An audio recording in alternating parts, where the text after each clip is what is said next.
आप सभी पधारे थे और आज आप पुनः निमंत्रण के ऊपर आए हैं। आपका सभी का हार्दिक अभिनंदन और स्वागत है।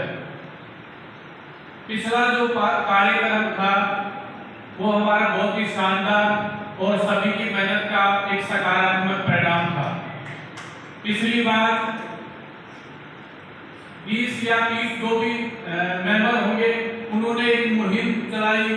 समाज में जैसे कार्यक्रम होते रहते हैं, लेकिन किसी भी कार्यक्रम को एक प्लानिंग के तहत अगर अपन सब मिलकर के करते हैं तो उसके समाज में भी और बाहर भी अच्छे परिणाम आए जो हम सभी को देखने को मिले। और वो एनर्जी आज भी हमारे अंदर 1 साल से जिंदा है और हम सभी मिलकर के उसको हमेशा आगे बढ़ाते रहेंगे।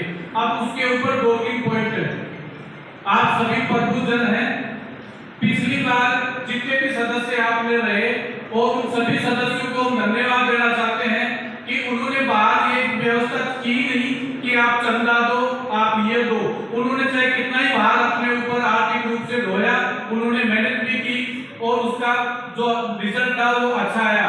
लेकिन अभी जैसे अध्यक्ष जी कह रहे थे कि जैसे अब वो खत्म हो गई और इतनी शांतिपूर्ण तरीके से मेरी माताओं ने, बहनों ने, सबने सहयोग दिया। सभी भाइयों का सहयोग जो एक अनुशासन के रूप में सबका सहयोग रहा, वो मेरा सबसे निवेदन है कि उसमें कहीं कमी नहीं रहनी चाहिए।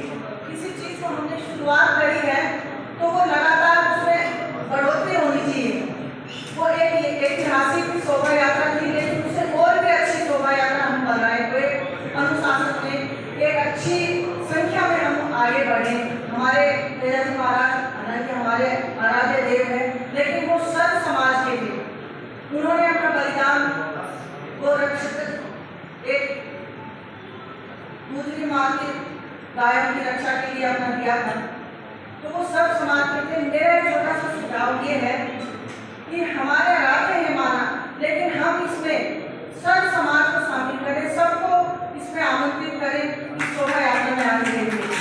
क्योंकि हम व्यक्तिगत हमारे वो देवता नहीं है, वो हमारी श्रद्धा है, वो हमारे आराध्य है, लेकिन इस शोभा यात्रा में आने के लिए एक पूरा मंच खुला को रहना चाहिए कि भाई सब लोग आइए। तेजा जी महाराज सबके हैं, सब लोग आइए और सबको निमंत्रण मिलना चाहिए। वो उनकी श्रद्धा है कि कौन क्या आता है, लेकिन सबको मौका मिलना चाहिए। और बाकी तेजा जी शिक्षण संस्थान की जो सेवा कमेटी बनेगी उसमें मुझे जो भी जिम्मेदारी मिलेगी उसके लिए मैं मेरा 100% देने की कोशिश करूंगी। और ये मेरा सौभाग्य रहेगा कि मैं इस टीम के साथ मिलकर काम करूंगी। डिस्कशन करें, चर्चा करें और कुछ निर्णय लें। मैंने कई जगह चर्चा करी है, कई जगह तो सभी लोगों ने ये कहा कि समाज में कुरीतियां बहुत ज़्यादा हो गई हैं, पैसे का अंधाधुंध दुरुपयोग हो रहा है। दूसरे समाज से प्रेरणा लेके हमें भी कुछ करना चाहिए। तो एक मंथन शिविर या तो पहले दिन हो जाए या फिर दूसरे दिन हो जाए, जो भी कार्यकारिणी उचित समझे, एक मंथन शिविर होना चाहिए जिसमें महत्वपूर्ण निर्णय लिए जाए। कुछ कुरीतियां हैं, देश के नाम पर हम ठगे जा रहे हैं, सारा पैसा दुकान पे ले आते हैं, उन्हें बहन बेटी के काम आता है, बक्से भरे रहते हैं, तो उनकी जगह कुछ नकद राशि लिफाफे में जो श्रद्धानुसार वो हो तो ज़्यादा उचित होगा। दूसरे समाजों में जाते हैं 10 रुपया, 20 रुपये, 50 रुपये की जुआरी होती है। हमारे यहाँ कॉमन A to Z 100 रुपये पड़ते हैं, जो उचित नहीं है। हमें 100 रुपये से कोई फर्क नहीं पड़ेगा, लेकिन लेने वाले पे बहुत भार हो जाता है। इसको हम कम कर सकते हैं। इसी अवसर में माननीय सरदार सिंह जी गिल की सेवा निगम में एक कार्यक्रम हुआ था, भोसू में हुआ था या गोपाल होटल में हुआ था, एग्जैक्टली मुझे याद नहीं है। उस समय ये सुझाव आया था, बहुत साल हो गए, भाई 10 रुपये हम स्वीकार करें। प्रैक्टिकल ज़्यादा 1 रुपया प्रैक्टिकल नहीं है, मिलता भी नहीं है। वो 10 भी आ सकता तो वही स्थिति होगी, 10 भी शायद व्यवस्था कर नहीं पाएंगे। तो 20 रुपया, 50 रुपया, इससे ऊपर ये जुआरी का सिस्टम है वो गलत है।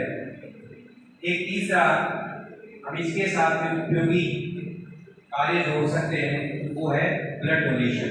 क्योंकि मेडिकल फील्ड से जुड़ा हुआ हूँ तो मेरे को तो एक मेडिकल फील्ड ज़्यादा दिखता है।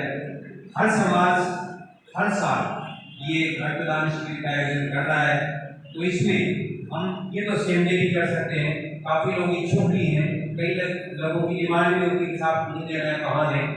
तो अपने से बढ़िया कोई स्थान नहीं है, अपने से बढ़िया कोई जाति नहीं है।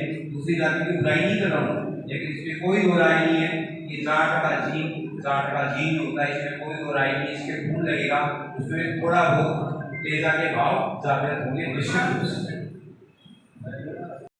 प्लस माइनस 10-15% हो सकती है। मैं ये नहीं कहता कि धक्का लगाओ किसी को रोको, लेकिन टाइम तो होना ही चाहिए। दूसरा सुझाव ये है कि पिछले बार मेरे खुद के एक टीस रह गई थी कि मेरे पास सफेद कुर्ता नहीं था आलीशान, और आज 16 तारीख है और काफी अच्छा अवसर है। समाज के सभी साथी समान ड्रेस में सम्मान के साथ और ये समझ लो ये अपने समाज का आयोजन है और ऐसी ड्रेस हमेशा पहननी चाहिए अपने को। और उस दिन हम सारे के सारे एक शोभनीय गणवेश में रहें और हमारी महिलाएं वो पारंपरिक वेशभूषा अपनी है।